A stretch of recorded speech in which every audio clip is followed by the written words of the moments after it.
Subscribe now and press the bell icon. Never miss an update. विद्युत धारा का चुंबकीय प्रभाव, इसमें हम लोग अभी तक क्या पढ़ चुके हैं कि अगर किसी चालक से धारा प्रवाहित होगा तो उसके चारों तरफ चुंबकीय क्षेत्र उत्पन्न होगा।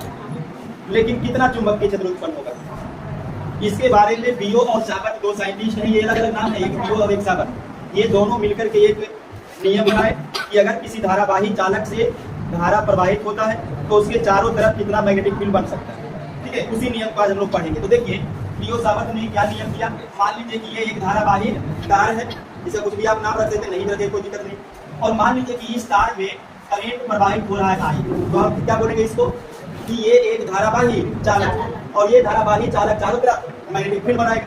और ये मैग्नेटिक फील्ड अगर बनाएगा तो मान लीजिए कि इस चालक से आर दूरी पर यहाँ पर कोई बिंदु पी लेते हैं और इस पी बिंदु पर हमको निकालना है कि मैग्नेटिक फील्ड है कितना, चुंबकीय क्षेत्र कितना है। ऐसा कहीं पर भी निकाल सकते हैं क्योंकि चुंबकीय क्षेत्र कहाँ है, चारों तरफ। आप कहीं पर भी निकाल सकते हैं, यहाँ यहाँ यहाँ जहाँ पर भी निकालना हो आप कहीं पर भी निकाल सकते हैं। नियम किसका लगाएंगे, बियो साबर्ट। और क्या नियम है उसी को हम लोग स्टडी करेंगे।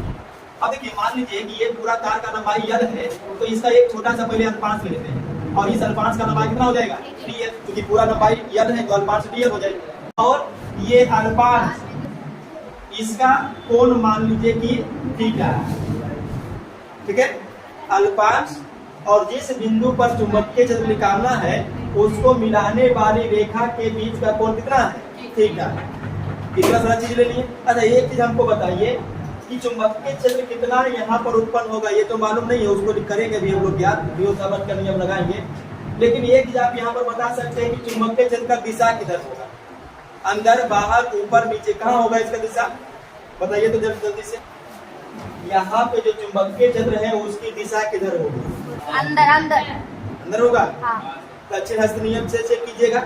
दाहिना हाथ का हथेली को ऐसे रखिएगा, ये पूरा का पूरा हथेली किधर रखना है, आर की ओर, और अंगूठा किधर रखना है, आई की ओर। और ये जो चार अंगुली है इसको मोड़िएगा, जिधर मुड़ेगा वो आपका है चुंबकीय क्षेत्र की दिशा। तो रखते हैं, देखिए पूरा का पूरा हथेली आर की ओर हो गया, आई जा रहा है ऊपर, ठीक है, कहाँ चला गया देखिए, अंदर की ओर। तो यहाँ पे क्या हो जाएगा, अंदर की ओर। तो ये अंदर की ओर का चिन्ह है, एक बार चुंबकीय क्षेत्र की दिशा पता है। ठीक है, तो चुंबकीय क्षेत्र की दिशा के लिए आप दक्षिण हस्त का नियम लागू कीजिएगा। पूरा का पूरा हथेली कहाँ रखिएगा, आर की डायरेक्शन में, और ये अंगूठा आई की डायरेक्शन में। तो जो चार अंगुली मुड़ेगा वो चुंबकीय क्षेत्र की दिशा को बताएगा। क्लियर। अब नियम देखिए क्या बताया बियो साबर्ट, ध्यान दीजिएगा। बियो साबर्ट जो है इसके कारण यहाँ पर कितना चुंबकीय क्षेत्र उत्पन्न होगा, इसके लिए चार नियम दिए। कितना, चार नियम। पहला नियम बताते हैं कि यहाँ पर जो चुंबकीय क्षेत्र उत्पन्न होगा, अच्छा एक चीज देखिए, अगर लंबाई अल्पांश है तो चुंबकीय क्षेत्र भी अल्पांश से ही उत्पन्न होगा। तो चुंबकीय क्षेत्र को भी यहाँ पर डीबी देकर कर लीजिए। तो ये जो चुंबकीय क्षेत्र डीबी उत्पन्न होगा ये समानुपाती होगा किसका, करंट का। अब देखिए समझिए, अगर धारा नहीं रहेगा तो चुंबकीय क्षेत्र रहेगा, अगर धारा जीरो तो चुंबकीय क्षेत्र जीरो, कुछ धारा आ गया तो चुंबकीय क्षेत्र भी कुछ आ गया, धारा और बढ़ा देंगे चुंबकीय क्षेत्र और बढ़ जाएगा। तो इसका मतलब क्या है कि धारा का समानुपाती क्या होगा, उत्पन्न चुंबकीय क्षेत्र। धारा का मान जितना ज्यादा चुंबकीय क्षेत्र का भी मान उतना ज्यादा। दूसरा जो होता है उत्पन्न चुंबकीय क्षेत्र, ये समानुपाती होता है अल्पांश के लंबाई का। जितना अल्पांश लंबा होगा उतना चुंबकीय क्षेत्र का मान ज्यादा होगा। उसके बाद तीसरा नियम है उत्पन्न चुंबकीय क्षेत्र पी बिंदु और अल्पांश को मिलाने वाली रेखा, समझे फिर से, पी बिंदु और अल्पांश को मिलाने वाली रेखा के बीच बने कोण, कितना कोण बन रहा है, थीटा, इसके जया के समानुपाती हो। तो जया मतलब साइन, तो थीटा लीजिए, फिर इसका जया लीजिए और इसका समानुपाती होगा। तीसरा नियम हो गया। चौथा नियम देखिए, डीबी समानुपाती यानी उत्पन्न चुंबकीय क्षेत्र किसका समानुपाती होगा, अल्पांश और पी बिंदु को मिलाने वाली रेखा के बीच का दूरी, इसके वर्ग का व्युत्क्रमानुपाती। दूरी कितना है, इसका वर्ग करेंगे तो आर स्क्वायर और व्युत्क्रमानुपाती करेंगे तो 1/r²। तो किसी धारावाही चालक के चारों ओर चुंबकीय क्षेत्र जो उत्पन्न होगा वो चुंबकीय क्षेत्र के परिमाण को बतलाने के लिए बियो साबर्ट कितने नियम दिए हैं, चार नियम। फिर से नियम को एक बार रिवीजन कर लीजिएगा। उत्पन्न चुंबकीय क्षेत्र प्रवाहित धारा के परिमाण के समानुपाती होंगे। उत्पन्न चुंबकीय क्षेत्र अल्पांश की लंबाई के समानुपाती होंगे। उत्पन्न चुंबकीय क्षेत्र अल्पांश और पी बिंदु को मिलाने वाली रेखा के बीच के कोण के ज्या का समानुपाती होंगे। और उत्पन्न चुंबकीय क्षेत्र अल्पांश और पी बिंदु को मिलाने वाली रेखा के बीच के दूरी के वर्ग का व्युत्क्रमानुपाती।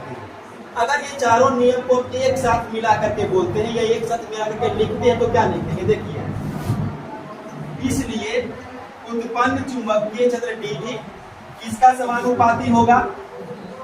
धारा के। किसका समानुपाती होगा? अल्पांश के लंबाई का। किसका समानुपाती होगा? बीच के कोण के ज्या का। और किसका व्युत्क्रमानुपाती होगा? दूरी से वर्ग का। चारों मिल गया। dV समानुपाती I, dV समानुपाती dl, dV समानुपाती sin थीटा, dV समानुपाती 1/r। तो ये जो नियम मिल करके आया, यही नियम क्या है? बियो-सावर्त का नियम। इसको अगर और आगे बढ़ाइएगा तो dV, अब देखिए ध्यान दीजिए, अगर आप प्रोपोर्शनेट का चिन्ह हटाइएगा, समानुपाती चिन्ह हटाइएगा तो दो चीज देना पड़ेगा, एक इक्वल और एक कांस्टेंट। तो यहाँ पर इक्वल दीजिए और एक कांस्टेंट यहाँ पर पड़ेगा के। क्या पड़ेगा? के। उसके बाद I dl sin थीटा बटा r स्क्वायर। ठीक है। और ये जो जहां के एक नियतांक, और देखिए ये जो के नियतांक है, इसका यस आई मात्रक में इन यस आई यूनिट के का वैल्यू होता है म्यू नोट बटा 4 पाई। याद रखिएगा, के का वैल्यू कितना? म्यू नोट बटा 4 पाई। तो हम यहाँ से अगर लिखेंगे तो dV बराबर कितना लिख सकते हैं? देखिए के का वैल्यू बोलेगा तो म्यू नोट बटा 4 पाई और I into dl into sine theta बटा r। इस नियम को रख लीजिए। अब 3-4 दिन आपका यही चलेगा। क्या चलेगा? म्यू नोट बटा 4 पाई I dl साइन थीटा बटा r स्क्वायर। ठीक है। अब अगर पूरा का निकालना होगा, इंटीग्रेट कर दीजिएगा दोनों तरफ, पूरा का निकल जाएगा। ठीक है। तो ये आपका नियम बन गया। तो यहाँ पर एक चीज और देख लीजिए, ये जो म्यू नोट निकल करके आया है, समझिए ये पूरा का पूरा म्यू नोट बटा 4 पाई कांस्टेंट, लेकिन उसमें भी देखिए 4 तो कांस्टेंट पहले से ही है, पाई भी कांस्टेंट है, तो म्यू कांस्टेंट है, इसका मतलब ये पूरा कांस्टेंट। और ये जो म्यू कांस्टेंट है, इसका नाम है, देखिए ये जो नोट है उसको दर्शाता है निर्वात को, शून्य को, मुक्त आकाश को, जो भी कर लीजिए। तो ये म्यू नोट, तो नोट हो गया निर्वात के लिए, और म्यू दर्शाता है चुंबकशीलता को। तो पूरा का पूरा म्यू नोट को क्या पढ़िएगा? निर्वात की चुंबकशीलता।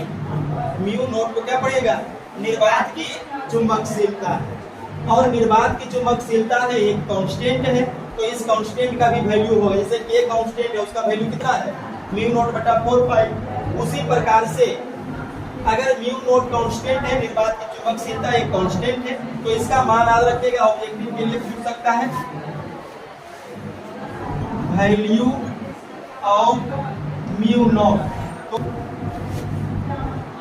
म्यू नोट का वैल्यू हो जाएगा, देखिए 4 पाई क्रॉस 10 टू द पावर -7, और इसका मात्रक होगा हेनरी पर मीटर। देखिए दो चीज हो गया, म्यू नोट का ये परिमाण और उसके साथ मात्रक। तो मात्रक भी याद रख सकते हैं कि निर्वात की चुंबकशीलता का मात्रक क्या होगा?